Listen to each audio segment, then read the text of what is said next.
You may be mistaken for thinking that these two head covers are exactly the same. Well, you wouldn't be, because they are, but underneath we have the brand new Taylormade Sim and brand new Taylormade Sim Max. But how do they compare? Let's find out, and let's do it now.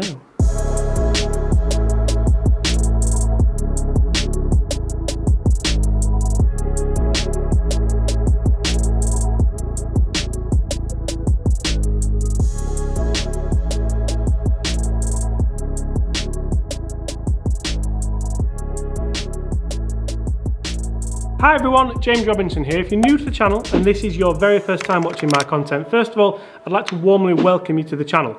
Also, if it's not your first time watching my content, I'd like to thank you for watching the content. And if you are a subscriber already, I'd like to really thank you for that, because I really do appreciate your support. If you do enjoy these videos, make sure you do leave us a like, because that way I know that you enjoy these videos. This is a slightly new type of video, so this is a club comparison that we're going to do quite quickly. I have just finished my reviews on the Taylormade Sim and the Taylormade Sim Max. And rather than going through it all again for you, I thought, why don't we just compare them in a real quick, sharp, short, nice video?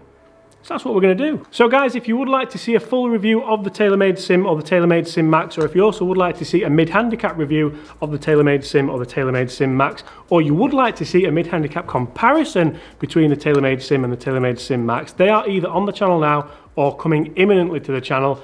First things first, these things look a little bit strange underneath. So we do have the asymmetric inertia generator on the bottom, and we know that they are in order to reduce drag in the downswing and increase club head speed. But they do look a little bit funny. And you see, the huge thing for me here is not to judge these clubs on how they look on the sole, and I think a lot of people will do. We need to judge them how they look on top, because on top, they look awesome. So that's enough about how they look, because apart from that, they look very, very similar. One thing you will notice that looks very, very different is on the Sim. We do have the adjustable weights on the front there, so you can put that in a fade bias, you can put it in a draw bias, and that actually made a big difference in our mid-handicap test. So if you haven't seen that, make sure you check it out. That was pretty cool. The Sim Max, we don't have the adjustable weights in there. It is just like the old-fashioned Taylormade M2, M4, M6.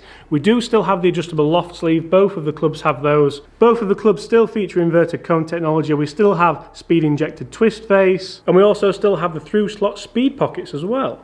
Now, looking down at both these clubs, I would struggle to differentiate.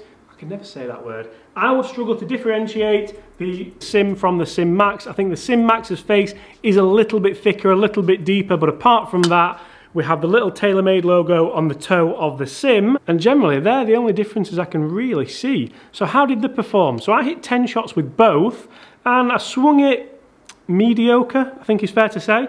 Oh, that's the bad one we don't want. That's rubbish. So how did I get on? Which one went further? Did one go further? Which one did I hit more fairways with? Let's take a look.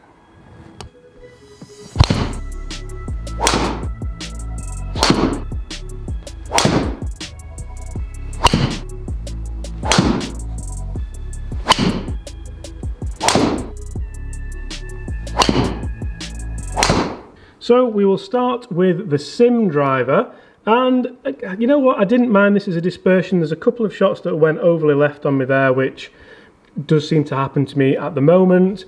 What about the Sim Max? Now the Sim Max, there were a couple of what I like to call horror show swings in there, which I do kind of throw up every now and then.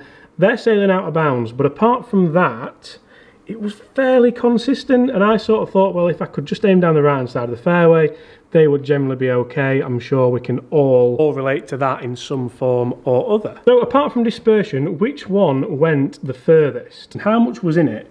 So generally, they were very, very similar. There's 2 yards in it. The Sim went 2 yards further for me than the Sim Max. That's obviously going to come down to, have I struck it in the middle of the face? How have I struck it? How have I hit it? We have a club head speed of 108.9 on average with the Sim, 106.3 on average with the Sim Max. So obviously the ball speed is going to be up on the Sim. The ball speed is 156.9 as opposed to a ball speed of 154.7. Spin rate, 2,593 for the Sim, 2,254 on the Max. So we would really be splitting hairs there if I said that the Sim really went further than the Sim Max. I suppose you've got to say on the results it has gone further, but 2 yards is 2 yards. For me, and I have thought this, I thought this when I saw them, and I thought it when I was hitting them, because they sound great, but they sound similar. And they look great on top.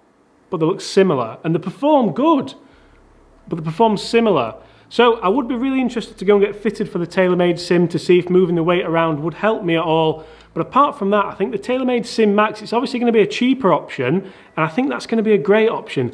I don't see a place for this in shops. I know that's a bold statement to make, but I just think the Sim Max is that good that if you're going to go and get fitted for a driver, absolutely include the Sim Max because that's what having the adjustment is all about, isn't it? The last thing you want to do is go and spend hundreds and hundreds and hundreds of pounds on a new driver and then start playing around with it yourself, getting the key, moving it to the fade bias, moving it to the draw bias, and just guessing. When I did test this with Mark, the mid-handicap tester, the general sim, it performed well when we put it in the fade bias. He started off, he was hitting it left, he didn't seem to be enjoying it as much. I moved it into the fade setting, and all of a sudden he started hitting it straighter, started hitting more fairways, and actually hit it generally better. So I think there is definitely room for the sim, just not in shops, unless you're going to get fitted for it. But generally that should be from a demo cart, shouldn't it? Guys, thank you so much for watching. That is my comparison of the Taylormade Sim and the Taylormade Sim Max. They are Taylormade's offerings for 2019. They are Taylormade's offerings for 2020. There is a third option as well. There is the Taylormade Sim Max D, which is the draw bias version. Pretty much seen more as a high handicap version, so hit those comments below if you'd like to see me test that, if you'd like to see Mark test that, or even Foxy test that, the beginner golfer. Guys, thanks once again for watching. If you have enjoyed it and you haven't already, please make sure you do consider hitting that subscribe button. That way you won't miss any of the golf related content that I bring to you guys every single day. Leave us a like if you enjoyed that content. Comment below which driver would you use in 2020, the Sim or the Sim Max. And apart from that, guys, I guess I'll just really look forward to seeing you tomorrow.